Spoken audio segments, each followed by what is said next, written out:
bay cốt bay cốt rồi tao nè đã lô cân ra đây bay dùng tiền bay nó sẽ ăn máu thế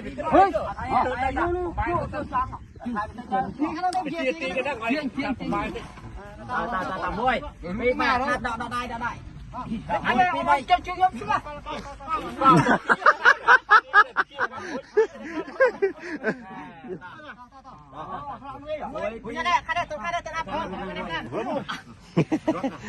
môi tiền môi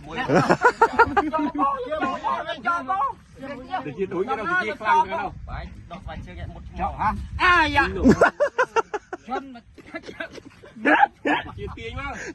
mình cầm vào đây mình chắc ban mấy nhá cầm vào đây ban cho ban rồi nào huynh như này tên mà huynh như này đây phải trên nó sân ban rót đẹp phải mà huynh đó huynh cái này ông huynh cái này rồi bị bay rồi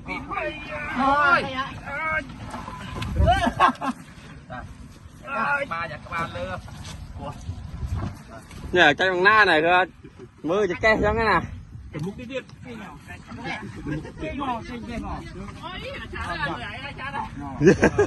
làm bạch bạch chiếu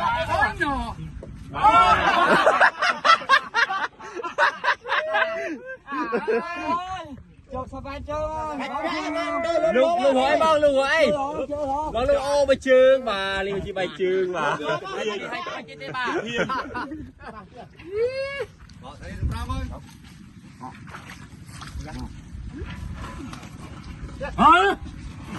người làm thân chân nó còn chưa bé chả lắm tôi chỉ chia lằng mấy nè thì chi hồi nhà này tao nó tịnh hỏi ra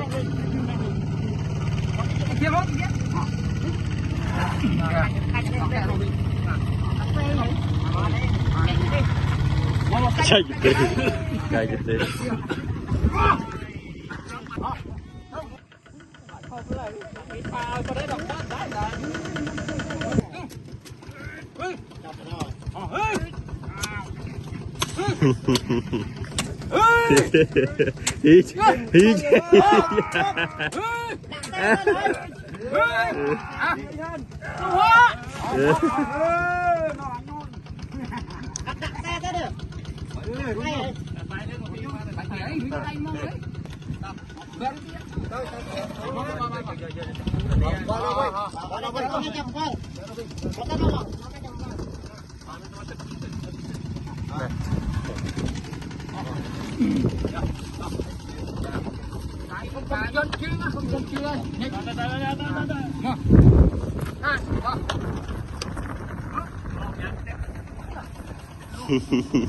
ผมบอดเจอชักบอดมันนั่งที่ได้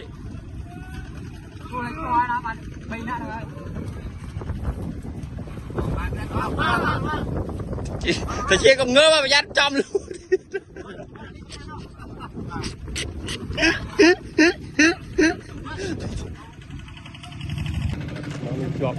chọn cô dùn đây nó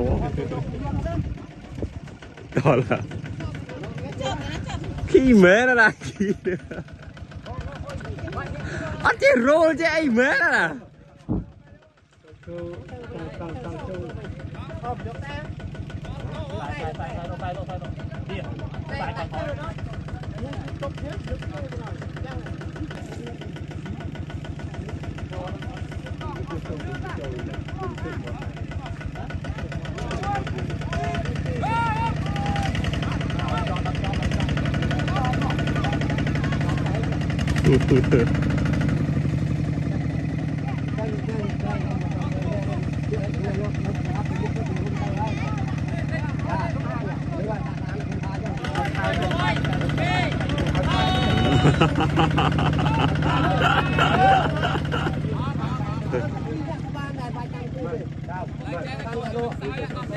Ba.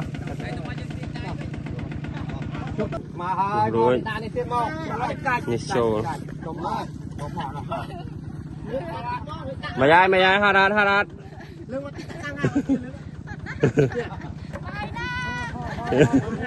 Bài na cũng mà bà con. bài trong bậc ca trai thì chia lên ạch lại này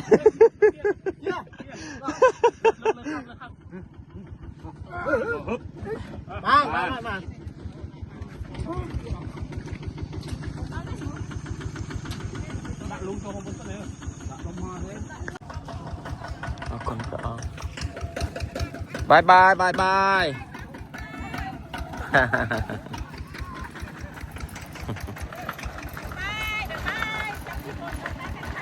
bye bye bye bye bye bye bye bye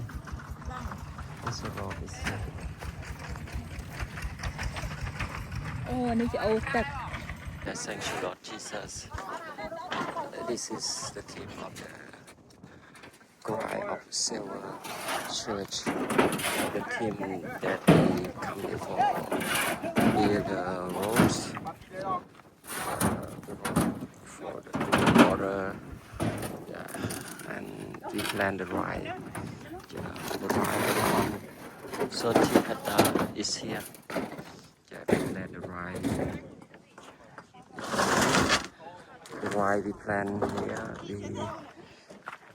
we will get the crop, yeah, for sale, yeah, and for keep the ride for selling, or yes, and some we fit the team in the future, yeah, and we support the team for going in Cambodian country. Thank you Lord Jesus.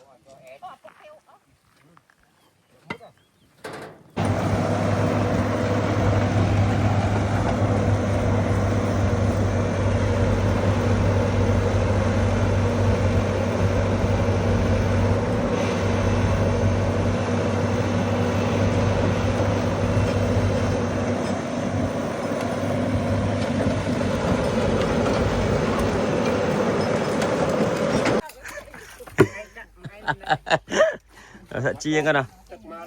Yeah.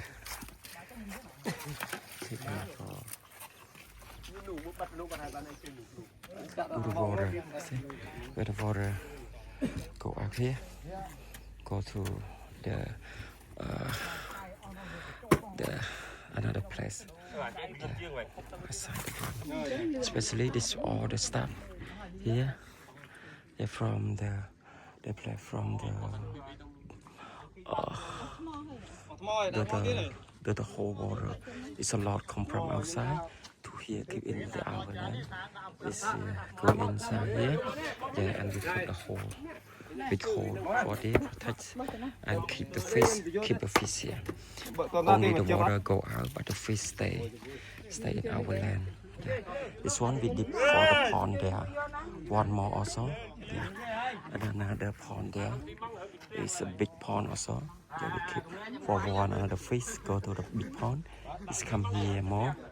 Yes, and the fish we go that place, and the water is go outside. But if we need the water, we will close this one and we keep the water for use our rice. Yeah, thank you Lord Jesus.